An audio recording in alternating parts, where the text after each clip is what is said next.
Hey, what's up guys? Assalamu alaikum. This is Imran Tahir and welcome back to my new another video. সকলে কেমন আছেন? আশা করছি অনেক ভালো আছেন। আলহামদুলিল্লাহ আমিও খুবই ভালো আছি। আর ভালো আছি বলে এত সুন্দর একটা ইন্টারেস্টিং ভিডিও নিয়ে আপনাদের মাঝে হাজির হয়ে গেলাম। সো গাইস, আপনারা থাম্বনেল এবং টাইটেল থেকে বুঝে গেছেন আজকের কোন বিষয় নিয়ে আমাদের ভিডিওটি থাকছে। এক্স্যাক্টলি আপনারা ঠিকই দেখছেন। আজকের বিষয়টা আমাদের বিধায়ক নওশাদ সিদ্দিকী ভাইজানের আইএসএফ যে পার্টি, সেই পার্টির উদ্দেশ্যটা কি, অ্যাকচুয়ালি তিনি কি বললেন আমরা সেটা তানার মুখ থেকে তো শুনবো। তার আগে আমি ছোট্ট করে একটা বলে নেই। আইএসএফ পার্টির মেন উদ্দেশ্য হলো মজলুমের পক্ষে এবং জালিমের বিরুদ্ধে আইএসএফ এর অবস্থান।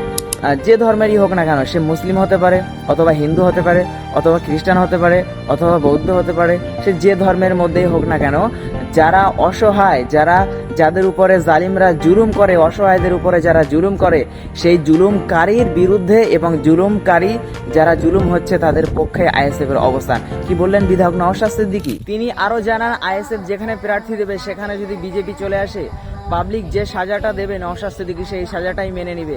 কিন্তু যেখানে তৃণমূল প্রার্থী দেবে সেখানে যদি বিজেপি চলে আসে, তৃণমূলের পক্ষ থেকে তারা কি সাজা নেবে বিধায়ক নওশাদ সিদ্দিকী সেটাও জানতে চাইলেন। প্রতিদিনের জন্য আজকের ইন্ট্রোটা দিয়েই নেই। নামাজ বাদ দিও না বন্ধু, এপারের থেকে ওপারের জীবন অনেক সুন্দর। নামাজ হলো সফলতার চাবিকাঠি। ভাঙড়ের মানুষের দোয়া এবং আশীর্বাদ নিয়েই বিধায়ক নওশাদ সিদ্দিকীর আজকের এই জায়গায় কি বললেন তিনি শুনুন।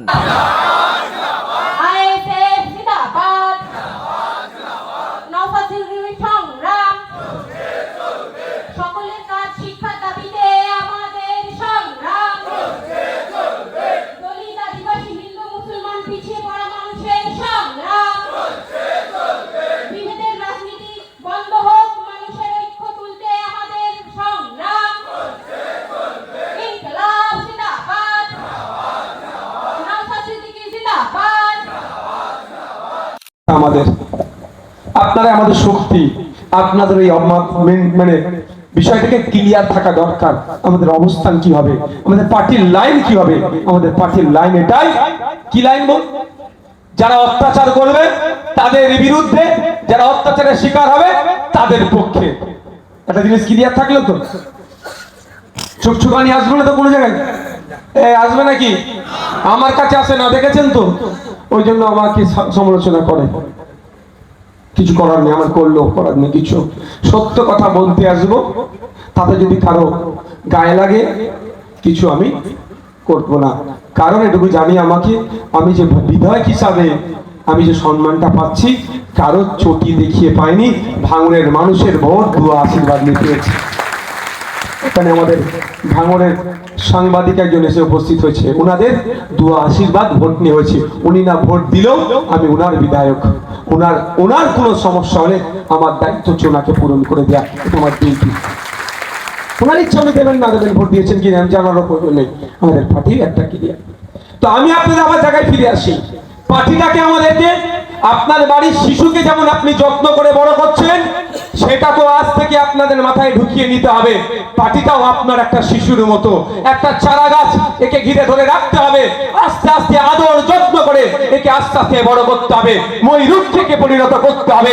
আপনার বাড়ির শিশুকে যেমন আস্তে আস্তে বড় করছেন, উচ্চ শিক্ষায় শিক্ষিত করছেন, প্রতিষ্ঠিত মানুষ তৈরি করছেন, সমাজের জন্য দেশের জন্য ভাববে সেই চিন্তায় উদ্বুদ্ধ করছে।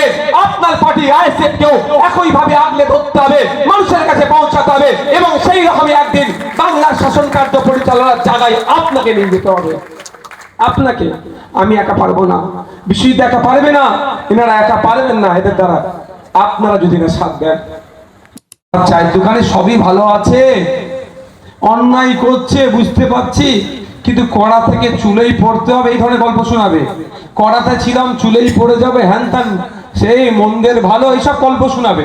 মন্দের ভালো হ্যান ত্যান, কি করব বল না। তাদের একটা কথাই বলবেন, ঠিক আছে আমরা তাহলে ভুল করছি, বলবে তোরা একটু ধৈর্য ধর। একটাই উত্তর দেবেন, চ্যালেঞ্জ হোক এগ্রিমেন্ট হোক। আইএসএফ যেই জায়গায় প্রার্থী দেবে, যদি বিজেপি চলে আসে, পাবলিক যে শাস্তি দেবে সেটা মাথা পেতে মেনে নেবে। আর আইএসএফ যে জায়গায় প্রার্থী দেবে না, তৃণমূল প্রার্থী দেবে, যদি বিজেপি আসে তার দায়ভার তৃণমূল নেবে, এবং পাবলিক যে শাস্তি দেবে তারা মেনে নেবে। বুঝতে পারছেন কি বললাম? বুঝতে পারছেন কি? আজকের পর থেকে হবে তো আইএসএফ যে জায়গায় প্রার্থী দেবে, বিজেপিকে আমরা আসতে দেব না দেব না দেব না। কিন্তু তৃণমূল যে জায়গায় প্রার্থী দেবে, যদি ওখানে বিজেপি আসে, দায়টা কে নেবে? এগ্রিমেন্ট করতে বলুন ওদের মমতা ব্যানার্জি আর আমাদের পার্টির সর্বোচ্চ কে পিরজাদা আব্বাস সিদ্দিকী, দুজন এগ্রিমেন্ট করুক। তাহলে কত ধানে কত চাল, দুধে পানি মিশাচ্ছে না পানিতে দুধ মিশানো হচ্ছে, পুরো ক্লিয়ার হয়ে যাবে। মাথায় থাকবে ভাই একদম। আর ওরা জীবনে এগ্রিমেন্ট করবে না, দুটো কারণ। প্রথম কারণ হচ্ছে নাগপুরের ইশারায় তো বিজেপিকে নিয়ে ওরা চলছে বাংলাতে। আর দ্বিতীয় কথা, যে যে জায়গায় বিজেপি চলে আসবে সেই যে জায়গায় পাবলিক তো লাল করে ফেলবে, শুধু অপেক্ষায় আছে, তাই না? কি হবে বুঝতে পেরেছো? ওরা ভালো করে জানে, ওই জন্য ওরা এগ্রিমেন্টে আসবে না। আর আমরা বুক ঠুকে বলছি, যেখানে আমরা প্রার্থী দেবো সেখানে আমরা আমাদের জীবন লাগিয়ে দেব। বিজেপিকে আমরা আসতে দেব না, আসতে দেব না, আসতে দেব না।